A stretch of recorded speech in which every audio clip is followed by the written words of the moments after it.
अस्सलाम वालेकुम रहमतुल्लाहि व बरकातुहू। मैं उम्मीद करता हूँ आप सब खैरियत से होंगे। अल्लाह ताला आप सबको अपने हिफ्ज़ व मान में रखे, जहाँ रहें खैरियत से रहें, खुश रहें, आबाद रहें। आज इस वीडियो का उन्वान है कि हम अपनी कज़ा नमाज़ों को कौन से औक़ात में अदा करेंगे, यानी किस वक्त में हम अपनी कज़ा नमाज़ें अदा करेंगे। बहुत ही मालूमाती वीडियो है, इंशाअल्लाह इसमें आपको बहुत से सवालों के जवाब मिल जाएंगे। इस वीडियो को शुरू से आखिर तक ज़रूर देखिए। हमेशा की तरह आपसे मुल्तमिस हूँ, अगर आप इस चैनल दीन ऑनलाइन पे नए आए हैं तो बराह करम इस चैनल को सब्सक्राइब कीजिए, बेल आइकन के बटन को ज़रूर प्रेस कीजिए और नेकी के सिलसिले को सवाब की नीयत से इस वीडियो को दूसरों के साथ ज़रूर शेयर कीजिए। कुछ लोगों को ये कन्फ्यूजन होती है कि उनसे जो कज़ा नमाज़ें हो चुकी हैं, अगर कज़ा नमाज़ें ज़िंदगी भर की हैं या थोड़ी हैं या वक्ती हैं, ठीक है, कज़ा कज़ा है, उससे बहरहाल आपने अदा करना ही करना है। जब तक आप उसे अदा नहीं करेंगे उसका मामला आपके सर से, आपकी गर्दन से नहीं हटेगा। उनकी अदायगी ज़रूरी है। ठीक है जी। हम इस बात की तरफ आते हैं कि कज़ा नमाज़ों की अदायगी का बेहतरीन वक्त कौन सा है। देखिए, कज़ा नमाज़ें आप हर वक्त में अदा कर सकते हैं।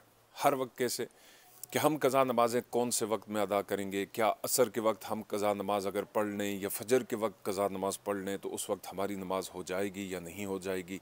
इस तरह से बेशुमार दीगर सवालात हैं। क्या मगरिब के बाद या मगरिब से पहले हम अगर अपनी कज़ा नमाज़ों को पढ़ें तो क्या वो नमाज़ें हो जाएंगी या नहीं हो जाएंगी। इस तरह के बेशुमार सवालात हैं कि जिनका जवाब मैं मुख्तसरन बहुत जल्दी से आपको दे दूँगा। कज़ा नमाज सिर्फ 3 ऐसे औक़ात हैं जिसमें आपने नहीं पढ़नी।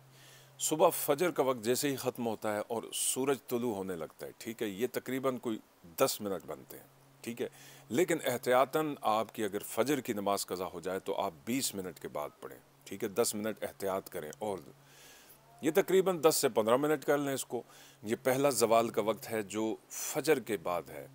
फिर दूसरा ज़वाल का वक्त दिन में दोपहर के वक्त होता है, तकरीबन बाज़ इलाकों में ये पौने 12 बजे शुरू हो जाता है, बाज़ इलाकों में 12 बजे, ठीक है। फिर तीसरा ज़वाल का वक्त है मगरिब से थोड़ा सा पहले, अज़ान मगरिब नहीं होती उससे थोड़ा सा पहले।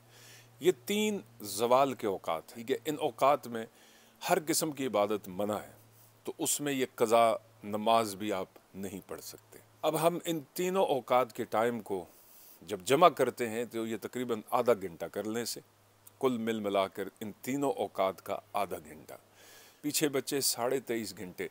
तो जनाब इन 23.5 घंटों में आप जितनी चाहें कज़ा नमाज़ें अदा कर सकते हैं, ठीक है जी। करिए, ज़रूर कीजिए, जो नमाज आपसे कज़ा हो जाए उसे ज़रूर अदा कीजिए। लेकिन ये जहन में रखिएगा कि जो शख्स अगर साहिब तरतीब हो, जिसने 6 नमाज़ें अपने वक्त में अदा की, उसके बाद उससे अगली नमाज अगर कज़ा हो जाए तो फिर उसके लिए वाजिब होता है कि वो पहले उसकी कज़ा पढ़ेगा, फिर उसके बाद वक्ती नमाज को पढ़ेगा। जज़ाकुमुल्लाह खैरा। अल्लाह हम सबको अमल की तौफ़ीक़ अता फ़रमाए। वस्सलामु अलैकुम रहमतुल्लाहि ताला व बरकातुहू।